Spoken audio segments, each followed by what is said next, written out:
This is Charles Rossman, and thank you for joining us for the May edition of our Time Saver and Helpful Hint webinar series. This month's topic is import export shortcuts.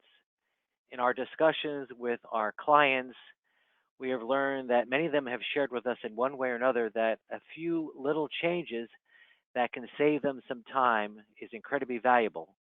So I'm hoping in the next few moments together I can show you some of the features that come bundled with the praise that might fulfill that promise to you and save you a little time or a lot of time with minimal effort on your part.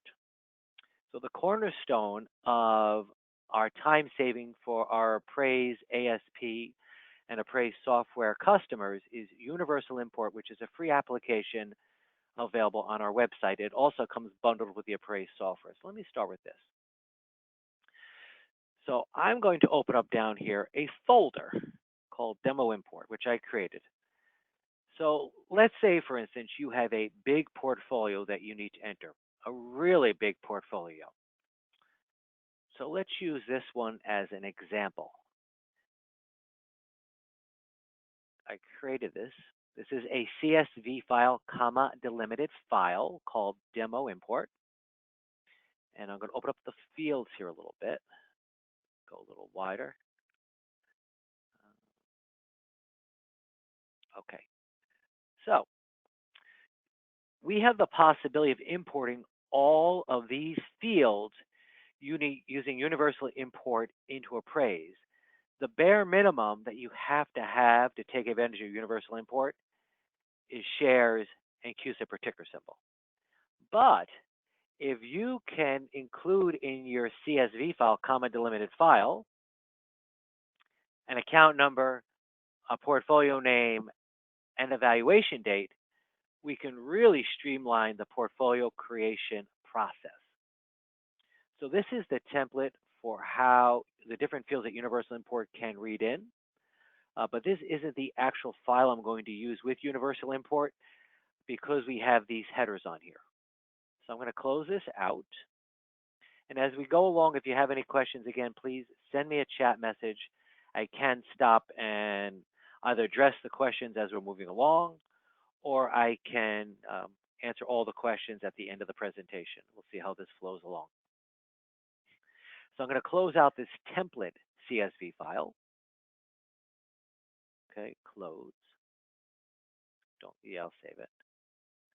Okay, yeah.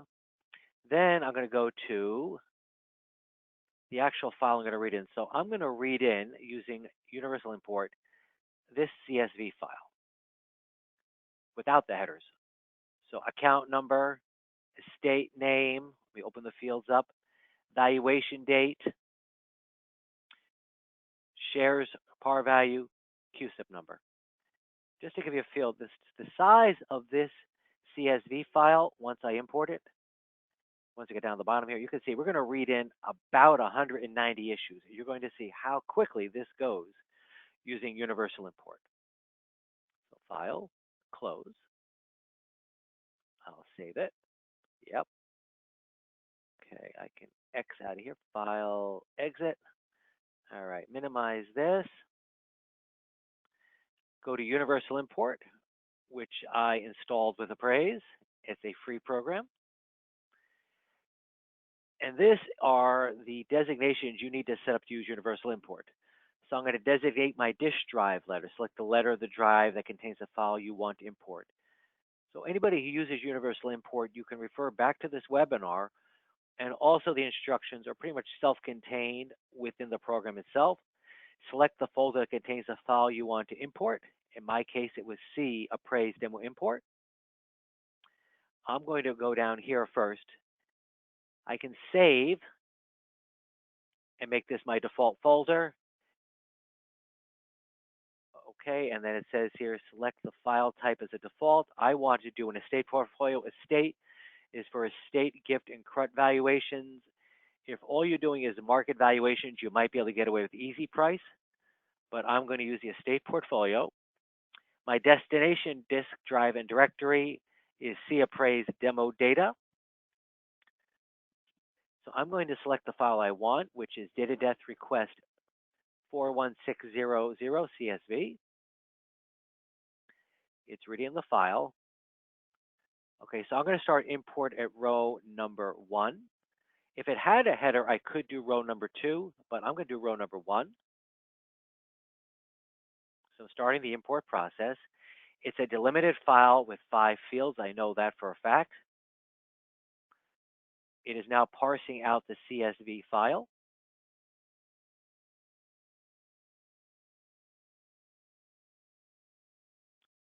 Let it run through its paces. It's a line of items. So step number 1, I'm reading this up top. Select the CUSIP number ticker symbol field, which is field number 5. Select the share par value field. That's field number 4. Select the portfolio ID. The portfolio ID is field number 1.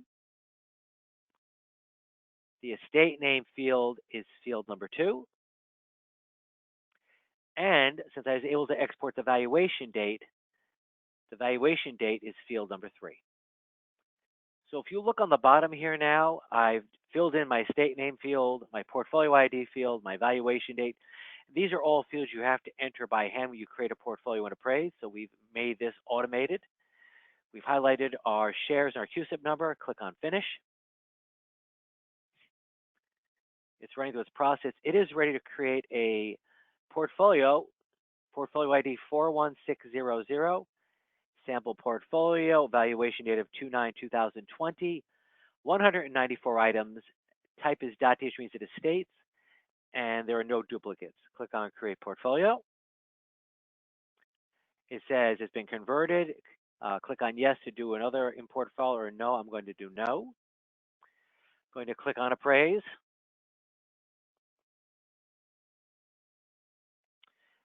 I am going to go into the estate and gift tax program.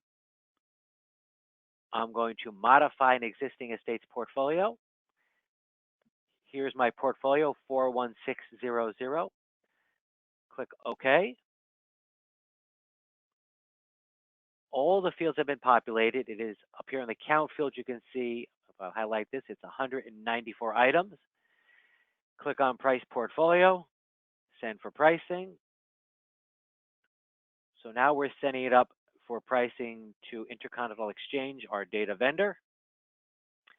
They'll get all of the mean prices and dividends and income information that we need. Be aware that we use this 128-bit secure connection. If there's something we need you to know about, we will populate it in this field. Right now, this is just our standard message, but if there's something of importance or urgency, we will put it here so you're aware of what's going on. Just so you know what goes on behind the scenes when you press the Send Portfolio for Pricing button. The data comes to us in our New Jersey office. We then massage the data. We submit it to Intercontinental Exchange, where they provide all the pricing and data information that you need in return. And then when the data comes back down, we parse it out again. We put it in the fields you're looking for. And then we put it down to you where you can then do the work you need to do. And we're finished. Now, I am not surprised by this. When we import assets from a file, sometimes the export from the trust system you are using contains CUSIP numbers that are too short in length or contain expired assets. So you're occasionally going to see what we call an exception list, which is this, at which point you would then go back in and verify that the CUSIP number that we imported is the one you actually were looking for. Also, watch out in spreadsheets. Sometimes Excel leaves off the leading zeros, and you don't get exactly what you're looking for. So I intentionally lift in here just so you can see all these possibilities. Click on Download Complete. We have now priced a 194 item portfolio. I will click on View Portfolio. You've all seen this many, many times, but just, we're all do things out of a flow we're accustomed to. I just want to draw your attention to these options. You can print portrait or landscape. Under report type, you have an estate tax option, a portfolio valuation option, a distribution report, a gift tax valuation. You can do a valuation report with no security value. You can do an accrual report with no principal. You can do a unitrust report, a GRAT report principal only, and a GRAT report with accruals. All those options under report type are available when you send this for pricing, and to pick any of these options does not in any way impact your need to reprice the portfolio. We pull down all the data necessary to fulfill all of these requirements. You additionally have the option to sort portfolios. You can have no sort, you can sort by CUSIP number, you can sort by security type and CUSIP number, and you can sort by security description. So just bring this to your attention so you know these have these options. I will click on View Portfolio. Okay. So you have a nice full screen view of the portfolio, and you can see a couple of the issues which didn't price. You need to go back and research these. Item number 2, item number 6, item number 7. But as a whole, in a 194 item portfolio, we priced the majority of issues. I didn't realize this. It was a Sunday date of death, so we did the inverse pricing. So you have the mean price, the security value. I'm not sure if you ever noticed this. We have the exchange over on the right side. This is all non-U.S. Okay, this is a primarily non-U.S. portfolio. Just so you're aware, we can do these types of issues. Here you go. So now you have a New York Stock Exchange and NASDAQ. Number 53 for John Deere, we provided the dividend as per IRS regulations. Let's see what else we have in here, see if there's anything of interest. Another Marsh & McLennan, Intel, we're providing all the dividends. Just page through, some more dividend information. So you can see how much time you save using universal import. And here for the muni bonds, you can see we do the interest from and to. All right, I don't need to walk you through the whole report. I just want to give you the breadth of the information required. Now click on Finished. Now, most of you probably print the portfolio, and you have the option, I would presume, either to go to paper, or in light of the current situation, you may be printing to a PDF and then sending that out to people. So just so you know, you could change your printer, particularly if you're a software customer. If you're a software as a service customer, you have to change the default printer within Windows, but for software customers, you can pick the printer you want. And here, if I wanted to, I could save this to a PDF. Let's just do that, for example, okay?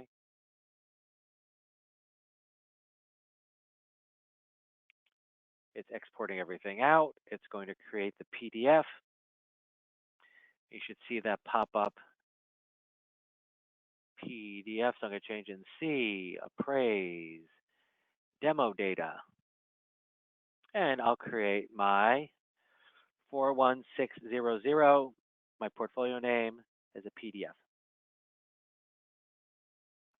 I presume this is what most of you are doing. You send this out to your customers. But just if you were not aware that this was an option, you can do this. Let's let it finish running through its paces here.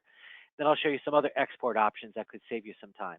All right, so completed PDF with all the value you're looking for. All right, let me minimize this, go into Appraise. Okay. We can also print the portfolio. Now, get rid of that. You can save the report to a text file. So I'm going to save the report to a text file. Save printing default says no.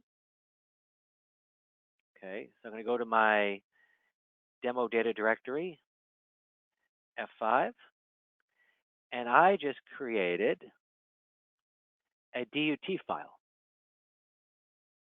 So this, you can see this gives you the capacity to export an appraised report in a file that's readable in WordPad, in Word. This gives you the opportunity to massage and manipulate the data as you see fit. So that is what happens when you export to, making sure I got my headers right, to a text file. You can export to a data file.